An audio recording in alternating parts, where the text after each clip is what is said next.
Assalamualaikum warahmatullahi wabarakatuh. Salam sejahtera, salam sehat untuk kita semua. Apa kabar teman-teman? Semoga baik-baik saja bersama seluruh keluarga teman-teman, dimanapun teman-teman berada. Tetap semangat. Kita sudah tahu bersama ya teman-teman sejak kemarin sore atau sampai malam bahwa Dean James itu tidak bisa bergabung ke timnas kita untuk persiapan FIFA Series menghadapi pertandingan pertama melawan Saint Kitts and Nevis.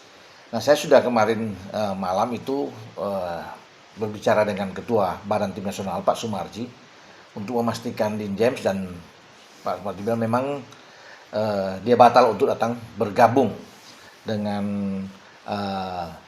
timnas, dan itu juga sudah menjadi keputusan dari pelatih John Hetman, sehingga dari 24 pemain yang ada sekarang memang tinggal 23 pemain dengan tanpa Dean James. Nah, kita juga tahu Dean James kemarin dipermasalahkan ya dalam penampilan dia di Eredivisie saat Go Ahead Eagles, klubnya Dean James, bertanding melawan Breda, dan Breda ketika kalah dengan 6-0.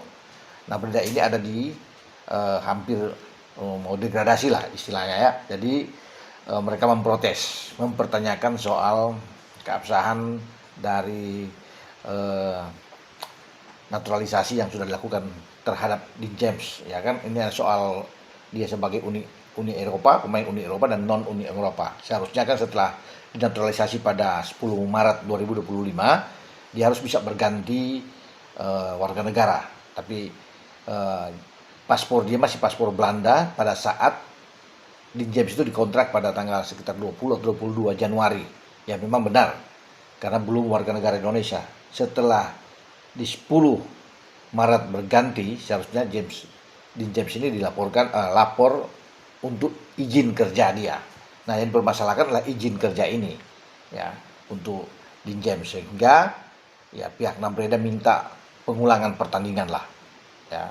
Kemudian mereka mengajukan protes ke KNVB, tapi Eredivisie sudah menyatakan kemarin Jan de Jong, direktur, tidak ada pertandingan ulang, biar ini menjadi pembahasan nantinya, walaupun ini kompleks pembahasan ke depan soal izin kerja saja ya, karena Dean James itu tidak boleh mendapatkan bayaran di bawah, kalau dirupiahkan di 11 miliar.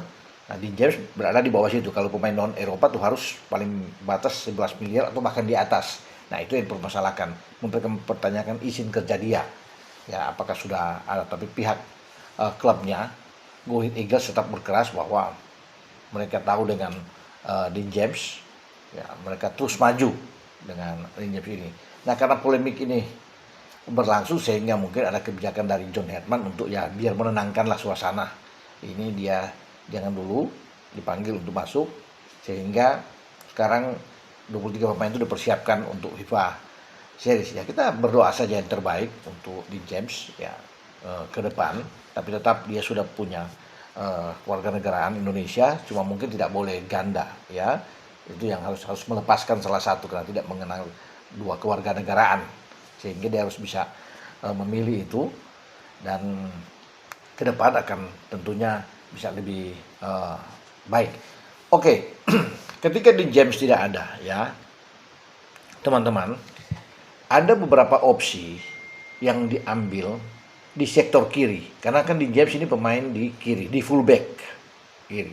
Nah, posisi ini saya pikir sebenarnya banyak. Kalau bicara di nama-nama pemain yang bisa bermain di posisi kiri itu banyak. Ada Calvin Verdong bisa bermain di sana, kan ada Donny Trick juga yang bisa tampil sana. Nathan Cho juga bisa bermain di sana. Bahkan Justin Hubner juga bisa bermain. Even dengan Kevin Dix yang sejauh ini di Borussia Mönchengladbach Bundesliga dia selalu bisa bermain di kiri, bisa di kanan. Jadi bisa saja opsi-opsi itu diambil oleh John Hetman saat menghadapi Saint Kitts and Nevis. Jadi sebenarnya tidak ada masalah di posisi bek kiri dengan ketidakhadiran dari Dean James. Tinggal siapa yang akan dimainkan. Tentunya ini menjadi hak dari seorang coach JH untuk menentukan sosok yang tepat di sini. Entah bermain dengan pola apapun, dengan 3 back, dengan 4 back. Tapi kalau bicara di posisi kiri, kalau dengan 3 back kan pasti akan mendorong sisi kiri dan sisi kanan ini agak lebih ke depan. Ya. Nah, Calvin Verdong yang namanya tuh ada di posisi gelandang, itu bisa bermain lagi di posisi kiri. Ini opsi pertama. Ya, ketika bermain dengan 3 back. Nah, yang saya bicarakan adalah posisi fullback kiri atau di kiri. Calvin Verdong bisa ada di sana. Oke, berarti posisi tengah itu bisa aja juga dengan Jordi Amat yang mendampingi Joe Pelupessy. Ya, atau Nathan Choi yang bisa mendampingi Joe Pelupessy atau Ivar Jenner yang bermain ini kalau Verdong ditarik ke kiri. Jika Verdong tetap bermain di posisi gelandang, lebih bertahan bersama dengan Joe Pelupessy, maka di posisi kiri yang ada saat ini bisa saja itu Nathan Choi yang di Willem Tilburg bisa bermain di sana, atau bisa mencoba dengan Donny Tree, itu alternatif ya. Tetapi kalau untuk lebih safe saya pikir di sana bisa saja Kevin Dix ditarik. Ya, ini opsi lain yang ada. Ya, kalau tadi saya bilang Nathan Choi bisa bermain di situ. Ya, bisa saja opsi lain adalah Kevin Dix yang akan bermain di posisi kiri. Lalu bagaimana di kanan? Di kanan itu bisa ada Sandy Walsh yang akan ada di sana. Jadi itu opsi-opsi yang bisa diambil oleh John Herman di posisi kiri. Ya, memang kalau lebih safe bermain, saya pikir Verdong lah bermain di sana, ya, dengan Kevin Dix di kanan. Tapi kalaupun ini event berputar dengan Kevin Dix ada di kiri, Verdong bermain di tengah, tidak ada masalah juga. Saya pikir dengan komposisi seperti ini. Jadi tinggal bagaimana lah. Tentunya melihat dengan kekuatan dari lawan dan keinginan Coach JH untuk memainkan pemain di sisi kiri. Donny Tree mungkin saja bisa dicoba, diberikan ruang bagi dia untuk dapat jam bermain di timnas senior, itu mungkin di babak kedua sebagai super sub. Tapi kalau bermain di awal, saya rasa lebih enak ya. Lebih bagus kalau menempatkan Calvin Verdong atau Kevin Dix di sana untuk bermain di posisi kiri, karena ini akan membuat keseimbangan stabil di posisi belakang ya. Karena kalau 3 back itu kan ya siapa saja, Jai Ises, Rido dan Justin Hafner, atau dengan Elkan Bagot yang akan masuk di sana, itu urusan bagi JH untuk menempatkan. Kalau bermain dengan 3 back, 3-4-3. Lain halnya kan kalau bermain dengan 4 back flat. Ya, kalau 4 back ini berarti Verdong itu bisa bermain di kiri. Ya, Verdong atau di tengah itu Elkan Bagot sama Jai Ises, di kanan Kevin Dix kalau dengan 4 itu. Nah, kemudian dengan ada pemain yang 2 lebih bertahan, bisa saya kalau misalnya dengan 4-2-3-1. Itu taktik yang berbeda ya, 4-2-3-1. Duanya bisa Joe Pelupessy dan Jordi Amat. Bisa saja itu untuk ada di sana. Kalau bukan Jordi, bisa Ivar Jenner yang bisa bermain di posisi itu. Nah, kemudian ada 3 di depan yang tinggal dipilih oleh coach ya. Ragnar Oratmangun ada di posisi agak ke kiri.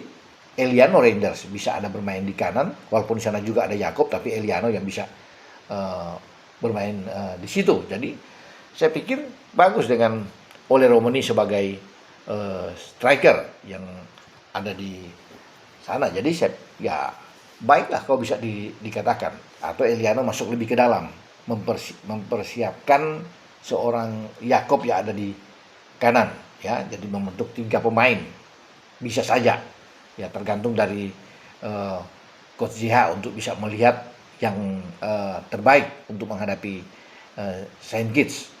Jadi dengan pola apapun saya pikir ya kedalaman skuad kita oke. Ya, kita tebal, apalagi kalau bicara di jantung pertahanan. Ini nggak ada masalah. Ya, posisi kiri itu tetap aman karena banyak opsi-opsi ya. Sain Patinama sebenarnya ada, tapi kan tidak boleh bermain. Ada menjalani hukuman.